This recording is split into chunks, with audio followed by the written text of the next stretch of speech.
how you decided to do it, and for both of you. Yeah. Sure. Do you want to get this one? Yeah, absolutely. So I'm from Zimbabwe. I grew up in Zimbabwe. My parents were active in the anti-apartheid movement. My family's mixed race, so I guess for me, issues around racial equality, segregation, integration had always been kind of front and centre in my world. And when I moved to Auckland, I was really struck, I was quite alarmed actually by the levels of segregation that I felt I saw in the city, that I was conscious of here between different suburbs, different communities. I found that quite alarming, different school statistics coming from the background that I did. So I'd been thinking about that, and then I saw an article about the work that Terrance was doing with the InZone project, and I thought, this guy's really interesting. I'm really interested in talking to him about what he is doing, and going from there. So I just called you, didn't I? I called him up. We had a conversation, and then I went in and met with Terrance, and we connected over the issues. But from there, obviously, it's been a process of getting to know each other, building up trust, and beginning the filming. So I'll let Terrance talk about that. Well, exactly what she said. It's a pleasure to be with you all this evening, and I am honestly just so grateful to God for Robyn's ability to take what was 4 years in the making and to, I know it seemed long, but to put it together in such a remarkable way, and I think we should just give her a round of applause.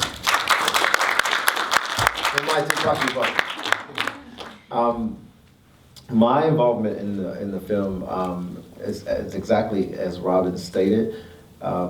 We, as InZone Project, we began in 2011, and from that moment, from the onskirts of it starting its inaugural years, we seem to have, like, the media just sort of fell in love with the story, and that's actually how Robyn saw, heard about InZone.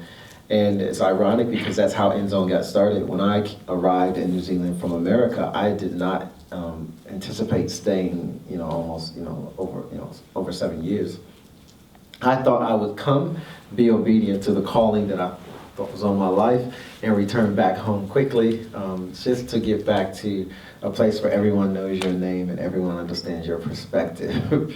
However, that did not happen, and the media was really good to us, but I saw a news story around Māori and Pacifica underachievement in education, and decided I wanted to do something about it.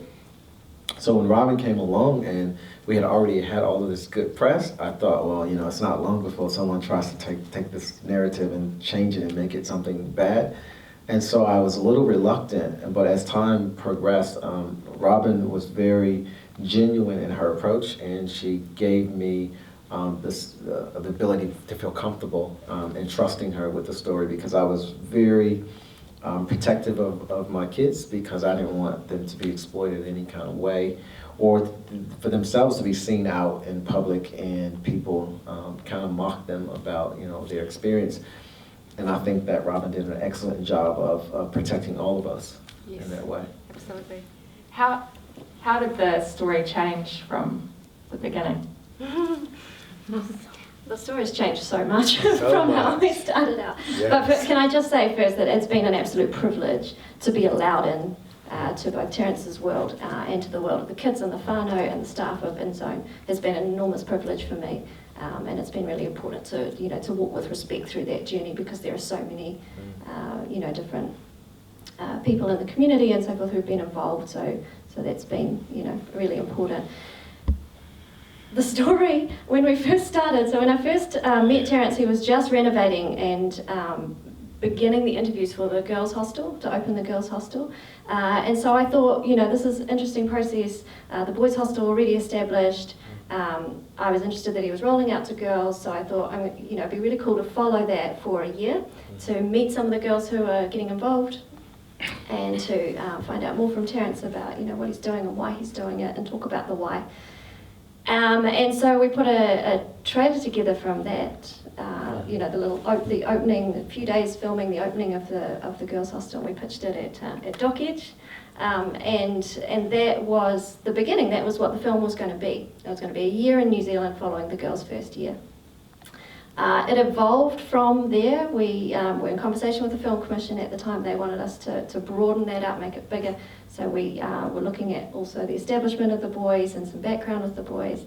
But what I couldn't have known at the beginning, and even Terrance didn't know, is that on that first trip back to Chicago, which was about finding out about Terrance's family and his background and really what motivated him to do this in the first place, Terrance was overcome, I think, with the needs in, I'll let him talk about this, but the needs in the community over there that he you know, was aware of back home and also in conversation with family. And that, you know, really things began to change for him, and that was his process. But ultimately, as you see in the film, that led to him, you know, making the decision to go back home. And that was when we were only partway in to the filming. And so I had to make a decision at that point as, you know, do we try and end the film here, or do I follow that journey? And I was really interested in that journey because of what it meant, because of all the things it was and how it spoke to the issues, the political situation and the escalating racial tension in the USA and what that meant. So I decided to follow that journey, and that then obviously took the project a lot longer. What am I asking? Sorry. I was going to get you to talk more about, you can talk about Chicago, you know. Yeah.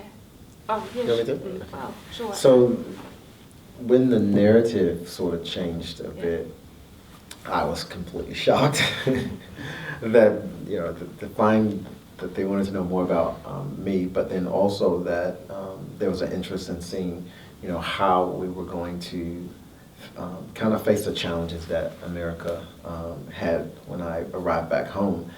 I was devastated on the first trip back to find the state of our communities. I'll try and say this without getting emotional, but when I first left home, there was homes and people lived in those homes. There were not a lot of boarded up houses or buildings or houses with big X's on them to be demolished. I returned and that's what I saw. I saw over 60 schools over a matter of 24 months be shut down and hollowed out, and kids be moved and shipped around the city, having to cross gang territories to get access to school. I saw kids outside with a sense of no hope when all I can remember from a kid is being told you can be anything you want to be, and knowing that there's a pathway for me to become that. So as we walk through the journey of my life, going back to my old high school, into the neighborhood, I relived all of this, and in the back of my mind, hearing myself say to my kids that here in New Zealand, that you, after receiving this opportunity and access to what you have in education as well as networks, you have to go back to the community of which you come from and give back. And now I was faced to deal with or deliver what I practice what I preach to my kids. I needed to do that myself, but it came at a great, almost gut-wrenching, heartbreaking experience of saying goodbye to my kids on this side. Obviously not forever, but at a moment which was really devastating to our family. Yeah. Sorry. No, no apologies necessary. How much you must, because you were there for lots of moments that you wouldn't be if you weren't there a lot. So I wondered how much, you know, you were shooting. What was, yeah, get the camera out of my face moments. It's a lot of those. Yeah, I mean, we pretty much, we didn't have, the other aspect of this film is that we didn't have funds for 3 out of the 4 years that we were filming. We had no funds, so I was self-funding trips to Chicago, and with Sean, I brought Sean Lofton, who's a friend of mine, great cinematographer. He came as well. He did all the good filming that you can see in there. And, you know, so it was tough, and because of that we had really short time that we could afford to be there. We were only there for like a week, 2 weeks at a time at the most. So we shot pretty much 24/7. I mean, we did try to give Terrance breaks and go off and film city, and that sort of thing. But really, we hit the ground filming and kept filming for those times. So I imagine that was difficult for Terrance at times, being there, all the time. It was all go. It certainly was a learning curve for me. But I would say that Sean and Robyn both made the experience feel genuine. So after a while, I became comfortable with the camera, and then so did my kids. They loved the camera because every story that they had saw up until that point was a positive reflection of them, and it made them feel proud. And so for me, it was just really protecting that image that they had, and but certainly the cameras going back home, the part where you saw my mom and everybody, I wasn't around. Actually, I was somewhere, but I didn't see all of this happening clearly. But I was vulnerable at that moment, and I was grateful that both Robyn and Sean, and actually Vendetta, they all played a part in giving me comfort in that whole scenario. But cameras around all the time. In the car, the moment when I was on the phone, I was like, man, if the cameras wasn't here right now. But no, it was a really great experience. How are your kids in Chicago? How are they now? Yeah, is it grown? No, so we grown from 5, and so our house now, it's a much larger house than even that one. And families have now saw the benefit, and that the relationship we have with the police department and the other people within the community makes a massive difference. So we have a much larger house now. We'll have 15 and max at 25, and we have the other house in Indiana with the same scenario. I wondered about some of the decisions you've made in the edit. I think there's a really nice balance of it not being too political, nothing's jammed down anyone's throat, the messages are there really clearly.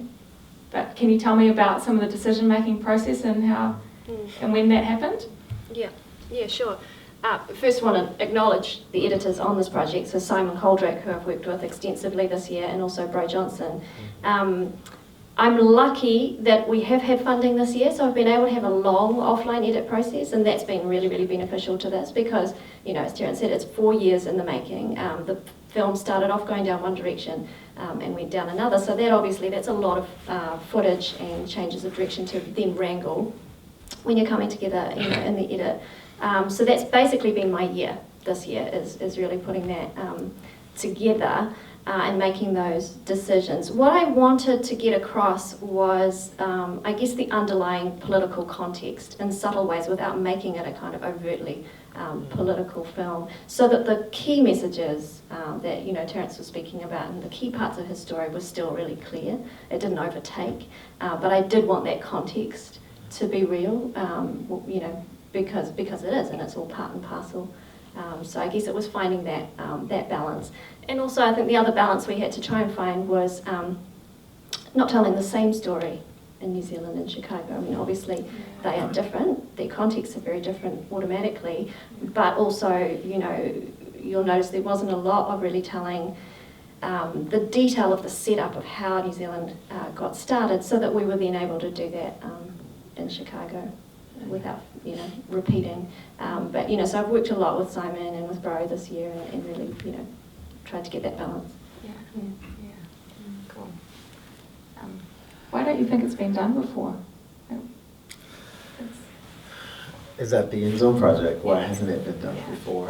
I'm not quite sure, but I do know that there have been schemes in the past of taking poor kids and putting them in wealthy private schools. The reason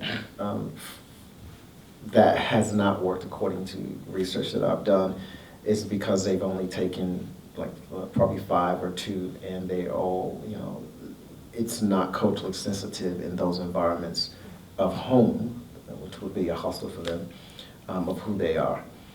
And I believe that this perhaps has never been done because primarily people what person would take on guardianship of so many kids. That could be a part of it. I'm not quite sure why it hadn't been done, because it does seem like something simple, and even I thought, well, why hasn't anybody done this? And it wasn't until we did research through the Center for Social Impact in Auckland Uni that we found that it hadn't been done in the Western world, and I was just shocked.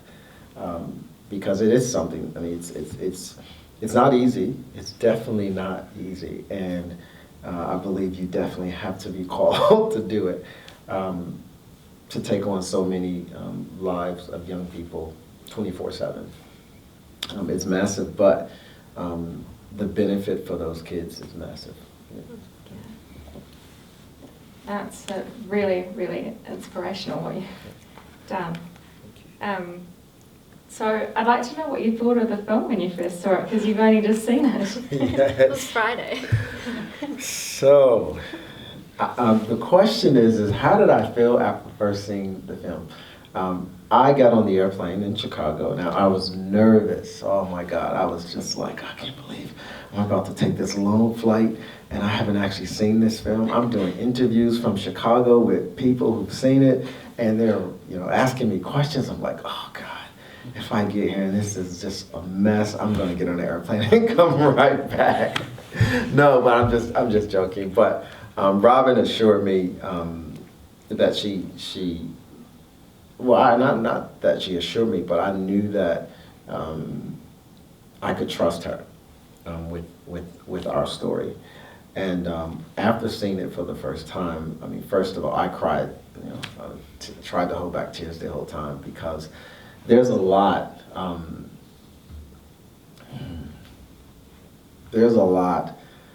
that you don't see, and there are moments that took place within the 4 years of filming this that were real. And the part where I'm on my knees and it's raining, where I'm in a 4 a.m. worship service on the beach in Chicago, and to hear my pastor say to me, "You can't give up now."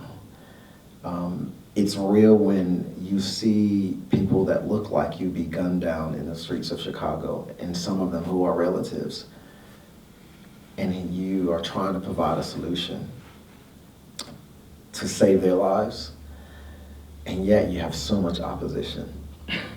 And to finally persevere through that and see it happen, but know that because you were able to do it in another country, which was celebrated, but you go back home, but because of the color of my skin, I didn't have the same response. And that, for me, was more than a notion that the world that we live in is very segregated by ethnicity, but also culturally divided. If we could ever gain the understanding of the value of diversity and coming together as a people and valuing the gift and abilities and skill sets of everybody, our nation will be so much more prosperous and so much more a more pleasant place to exist and live in. Sorry. Yeah.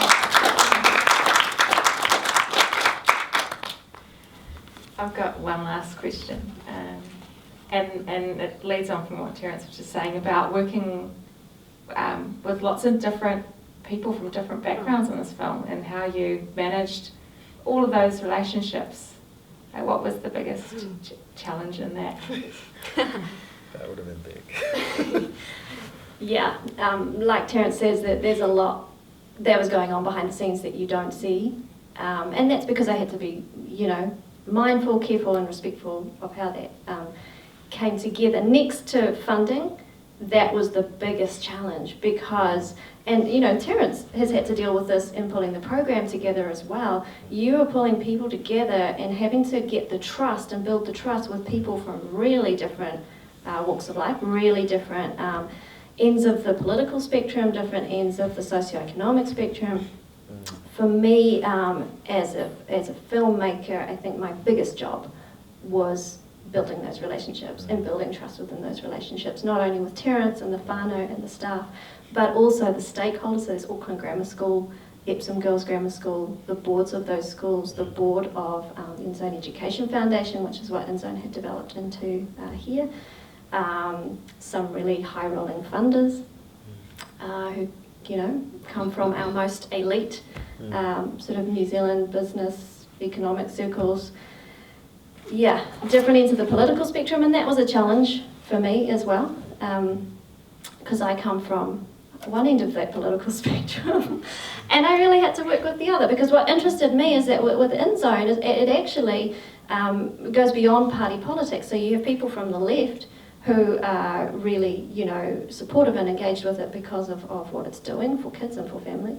And weirdly, you also have people from the far right of the spectrum getting involved and funding it because they see it's kind of like great individual responsibility, you know, and that they appreciate that. So that was a challenge for me as well, you know, working that through and working out how to deal with that. Yeah. Well done, because your political leanings don't come through for me, and I think that's really hard to do on something as, yeah, so well done on that. And so are there any questions?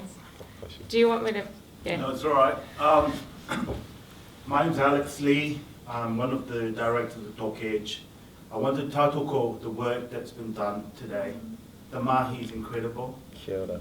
The kaupapa, Terrance, that you have brought to the screen is absolutely inspirational. Kia ora.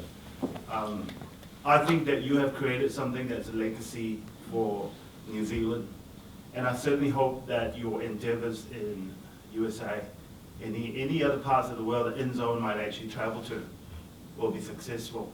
Kia ora. I remember when Robyn pitched this for the first time, I had chills up my spine, because I kind of felt that this is the kind of story that we needed to hear about, because we need to break down the barriers.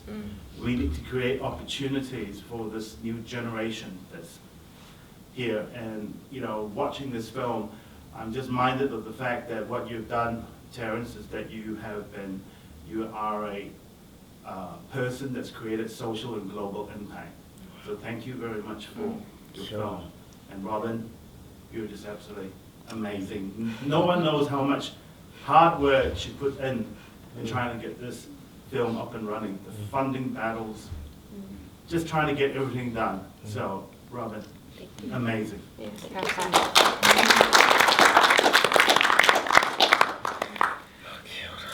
Yeah, I have a question. First of all, congratulations, Terrance, an amazing project. And Robyn, you've captured the project and the impact it's making beautifully. I had a question.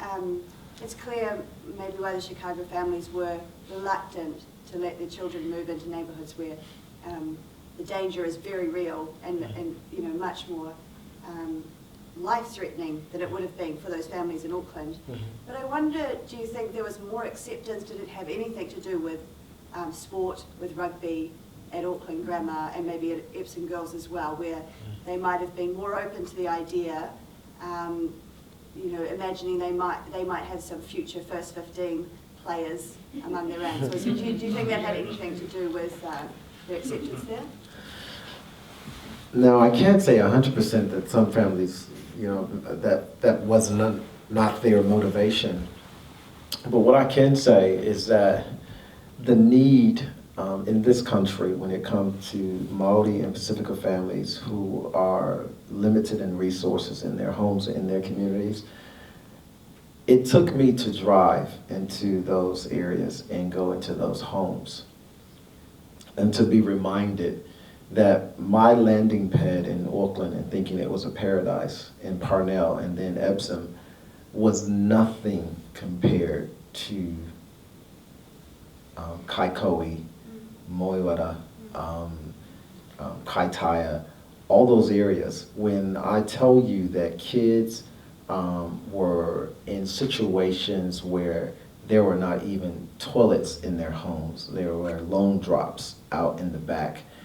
And so rugby, if that was the aspiration that, boy, you can get out and run with the ball, then if that's our way out of this cycle, then you go out and you run with that ball. Some families perhaps may have thought that. But when they came into the house, what they received was that you can run with a rugby ball, you can also be the top of your class, and you can cross the Auckland Grammar's prize giving stage, and you can be one of the representatives of our family who come back with the prize. And as a result of that, we collected 25 prizes from Auckland Grammar School, and 80% of them were not classes. And so, and that's the reality in this country. Rugby is a big part of New Zealand. And unfortunately for those kids who are marginalized, they believe that the only way out is through rugby. It's unfortunate. And the other one is, today I had an interview, and one of the questions they asked me was, what was one of the things that surprised me the most when I got here? And I was out in South Auckland, and I was trying to play rugby. And I'm notorious for asking kids, what is it you want to become when you grow up? And this kid said to me at 15 years old that I'm just waiting to drop out of school so I can get on the dial. And I couldn't believe it. Like, he was waiting to drop out of school so that he can get benefit, because in this country, when you hit a certain age, you can get a weekly benefit from the government. And I said, who does that? Like, where do they do that? Like, I couldn't understand it. But what it was, in my opinion, was demobilizing or crippling a generation of people to be totally dependent upon a system that could not take care of them for the rest of their lives. So, thank you. Can I say a quick? I just want to quickly speak to that as well, because I think that actually a lot of my motivation to make the film is because I think sometimes the InZone project and what Terrance is doing with it does get misunderstood. People see a headline or a small article about it and they think two things. One is Auckland Grammar is just trying to feather its first 15, which is an understandable misunderstanding. And the other one they think is, this is, it's not helpful to be taking great kids from these communities and moving them out of those communities into, zones like grammar. And I think, there's so much to say that but I think a key thing is that the InZone project doesn't take cream of the crop. It's unlike, and that's what makes it different, because we know about scholarship schemes. They've been around forever. Top sports players, top academics, people are sort of creamed off and put in a scholarship situation. But this isn't that. So a lot of the kids that Terrance was interviewing, they weren't successful either in sport or academics necessarily, but they had a dream to do something or to further their lives, or they were ambitious in some way, shape or form. As you saw with Zion, I want to lift up the Māori culture. That was his ambition. He wasn't a successful kid in any other way at that time, but that was his goal. And so the cope-up of what Terrance was doing was very much focused around that, rather than creaming off the top successful kids. And also I really wanted to communicate that the concept behind that was not to take away from those communities, but actually to support the communities in the long term, but looking at longer term ways of breaking those quite entrenched cycles. And the alumni networks are a big part of that, which is why schools like Grammar become the ones that are chosen for this kind of program. I wondered at the, sorry, hi Robyn. Oh, kia ora. Kia ora. I wondered, the students that were at Grammar, did they learn anything about, this other world that they didn't know about? Was there any of that kind of going on? Because it says something about going into communities, right? All of us spend time in communities outside of our own. I'm just wondering if... Yeah, absolutely. So the question is if the kids who come into the grammar community, into the house, if they had experienced it prior to coming? No, the kids that were already at Grammar, so the rich kids. Oh, basically. yes. Is that cross-cultural? Oh, the cross-cultural. I just Great. wondered that. That's so good. With InZone being so close to the school and right in the community, what I found over the years, I love learning this whole experience, like being present, but also taking notes and picking up on things. What I found are that their friends from school, whether they were in some extracurricular activity, they would come over to the house and they would spend time at the house, and they would eat at the house, and then they would invite our boys over to their house. And so what happened was because we had all these renovations happening, when I called for a renovation, so that 6 weeks, so to do the boys' house, I should probably, can I take a moment to tell you guys how this house came into existence? I started with 28 boys in Mount Eden and Lovelock Avenue with the home that was owned by the United Māori Mission. And because the boys had done so well, now Grammar crafted out a lower level for all of our boys because none of them were performing up to the standard of the school. And so they had these bottom level classes. And within the first 10 weeks of being in the house, supporting them, in the first 10 weeks, 18 of them from 28 jumped streams. One jumped as high as 7 levels, which was Kirk Menakia, who was in the film. In the history of Auckland Grammar School, a kid had never jumped like that. Time goes on, suddenly I am, not the headmaster, not the board, some certain faculty thought I was the enemy, and they hated me, and they had no problem of telling me. They hated me because I was bringing these kids in the school that were going to tear down the reputation of the school. They couldn't have been more wrong, and they acknowledged this. They, after the first 10 weeks, they came back and they apologized to me and said, listen, I was one of the ones that were talking about this, but these kids are an example of what a grammar boy should be. They're actually teaching our boys how they should conduct themselves, how to appreciate the opportunity that they have to come to this school. So I'm going to extend and get 50 boys. I got another place. Nancy Fatua gave us the land, as it was pointed out in the film, but I had 6 weeks to turn this property around, to renovate it. The people that came out to help to make that happen in 6 weeks, and I had almost over 400 volunteers. It cost $2.2 million, is what was quoted to fix the place. I didn't have it anymore. Well, not that I had it before then, but I had used all of my funds to try and get the first house together, and now we were faced with trying to make this happen. I launched YouTube videos, got out there like a stream makeover. We can do this, we can make a difference. But the people that came out were those young men at Auckland Grammar School, the cycling club, the rugby teams, the swim teams, the polo clubs. They came out, and as a result of them coming out, they wrote letters telling me how much this changed their lives, because they were, some of them say I was a little spoiled brat. But I think that them then going out to the Northland, the rugby teams went out to the Northland as well and spent time out at the marae, and it started changing their lives and perspective on how to coexist with Māori. I'm just going to say thank you so much for asking that, because it's actually a really key point, and I forgot it in my answer to the other. And it is the key point, actually, is that we are. It's easy to become very segregated as a society, and to not be learning about each other, not understanding each other, not having conversation with each other. It happens more than we realise. Those demographic divisions grow, and for me, that's hugely problematic.